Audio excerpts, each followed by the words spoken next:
के भीतर होने वाली चर्चाओं को बार बार बाहर करते देखा है। लोग पार्टी के भीतर बात करें, मेरे पास केवल स्नेह है, पार्टी से कोई जाता है तो कोई फर्क नहीं पड़ता। जदयू के लिए इसका कोई मतलब नहीं है। बिहार के मुख्यमंत्री जदयू के नेता नीतीश कुमार ने उपेंद्र कुशवाहा को लेकर देखिए, आदरणीय मुख्यमंत्री श्री नीतीश कुमार जी ने बड़े उद्देश्य के लिए आदरणीय लालू प्रसाद जी के साथ मिलकर के महागठबंधन फिर से दोबारा बनाई और बीजेपी को सत्ता से बाहर का रास्ता दिखाया। देश देख रहा है बिहार ने जो राह दिखाई।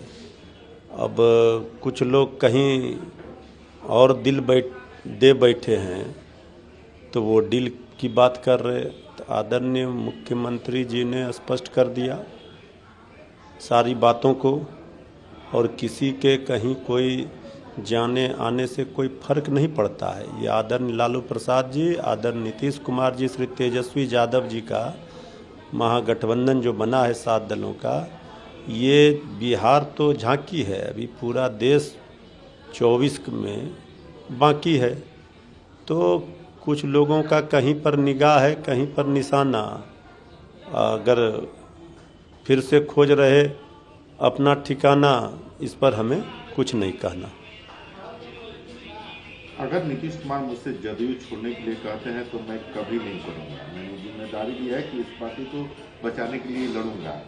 जदयू की वर्तमान स्थिति से मैं निराश हूँ। पिछले कुछ दिनों से मेरे बारे में कुछ बातें कही जा रही हैं और सीएम ने भी उन बातों को प्रोत्साहित किया है। कुछ कह रहे हैं कि आरजेडी के साथ डील हो गई है। मैं पार्टी के राष्ट्रीय कार्यकारिणी की बैठक आयोजित करने की अपनी मांग को दोहराता हूं। मैं केवल सीएम को सलाह दे सकता हूं कि यह पहचाने कि कौन अपना है कौन नहीं। उपेंद्र कुशवाहा ने कहा है। देखिए, सारे चीज़ों का जवाब आदरणीय मुख्यमंत्री जी ने खुद ही दे दिया।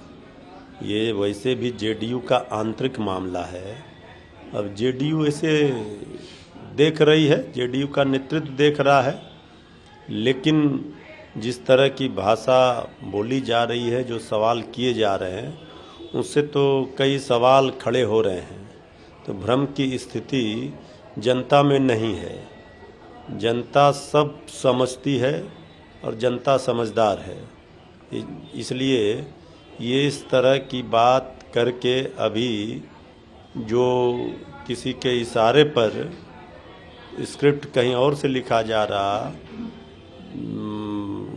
बयान दे करके विवाद उत्पन्न करना चाह रहे हैं कोई, तो इससे कोई फर्क नहीं पड़ेगा। महागठबंधन पूरी तरह से अटूट है, महागठबंधन मजबूत है और अपने काम पर लगी हुई है।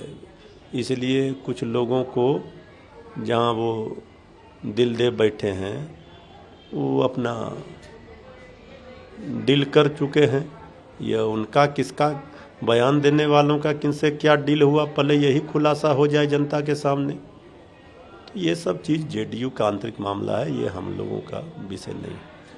प्रशांत किशोर ने भी ट्वीट करके हमला बोला है। जब नीतीश कुमार मार्च 2022 को दिल्ली में मुझसे मिले तो उन्होंने मुझे महागठबंधन के बारे में बताया और मुझसे शामिल होने का अनुरोध किया।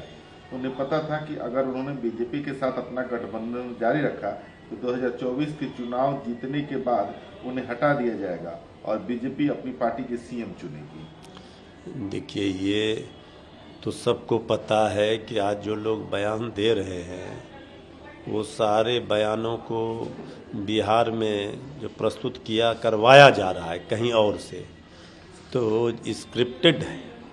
और ये सब चीज़ों के लिए तो लोग लगे हुए ही हैं। तो हमारे नेता ने भी कहा कि हम इन बयानवीरों के सुध नहीं लेते, हमें काम पर, मुद्दे की बात पर ही बात करनी है। कौन क्या बोल रहा है, नहीं बोल रहा है, आदरणीय लालू प्रसाद जी, आदरणीय नीतीश कुमार जी, श्री तेजस्वी यादव जी क्या बोल रहे हैं, ये लोग सुन रहे हैं, जान रहे हैं। अब ऐसे बयानों का क्या मतलब है जो बातें बीत गई। कल तक जिन्हें उंगली पकड़ करके अपने दल में लाया, राजनीतिक व्यक्ति चेहरा बनाया, और वो आज ज्ञान दे रहे हैं। आदरणीय नीतीश कुमार जी का राजनीतिक जीवन खुला किताब है और इतना लंबा अपार अनुभव है कि वो समुद्र है, उसमें जो जाएंगे डूब जाएंगे। सपा नेता स्वामी प्रसाद मौर्य ने एक बार फिर विवादास्पद बयान दिया है। उन्होंने कहा है कि जो हिंदू संत हैं वो आतंकी और जल्लाद हैं। देखिए, ये सब बकवास की बातों से हमें कोई बहस नहीं करनी है। हमारे नेता ने स्पष्ट कर दिया, श्री तेजस्वी यादव जी ने, कट्टरपंथ के खिलाफ, चाहे वो किसी धर्म के खिलाफ हो, हम लोग हैं। किसी को भी किसी धर्म पर, किसी धार्मिक संत महंतों, पुरोहितों, मौलाना पर इस तरह की टीका टिप्पणी नहीं करनी चाहिए। सब लोग अपना अपना काम कर रहे हैं। हमारे लिए जो राजनीतिक व्यक्ति हैं उसके लिए सबसे बड़ा ग्रंथ है, धर्म है, संविधान को मानना। संविधान से बड़ा क्या है? और अपना धर्मनिरपेक्षता और जो हमारा है शोषित वंचितों की लड़ाई, ये असली लड़ाई है। इधर उधर की बात करने से बेहतर हो कि हम असली लड़ाई पर ही ध्यान केंद्रित करें। कांग्रेस ने राहुल गांधी की सुरक्षा को लेकर के जम्मू कश्मीर में पुलिस को और केंद्र सरकार को कटघरे में खड़ा किया है। उसके जवाब में जम्मू कश्मीर की पुलिस द्वारा खंडन किया गया है और कहा गया कि इस तरह के आरोप बेतुके हैं, ओछी राजनीति की जा रही है। राहुल गांधी और कांग्रेस ऐसे बार बार बयान बताते हैं कि भारत जोड़ो यात्रा को सुर्खियों में रखने के लिए कहा जाता है। गौरव भाटिया ने ये बात कही। देखिए, बीजेपी के प्रवक्ता क्या कह रहे हैं उसका कोई मतलब है? राहुल गांधी जी की भारत जोड़ो यात्रा को जो जन समर्थन मिला, तो बीजेपी की तो बेचैनी बढ़ी गई है। जम्मू कश्मीर को लेकर के आज चाहे लाख कुछ भी कोई कह दे, लेकिन भारतीय जनता पार्टी हर मोर्चे पर लगी हुई है कि श्री राहुल गांधी जी की भारत जोड़ो यात्रा का हम गलत मैसेज का देने का प्रयास करने में जुटी है और तरह तरह के हथकंडे रोज़ उनके खिलाफ निकाल करके उसे हवा देने में लगी। लेकिन राहुल गांधी जी का जो मिशन था, यात्रा था, वो सफल साबित हुआ।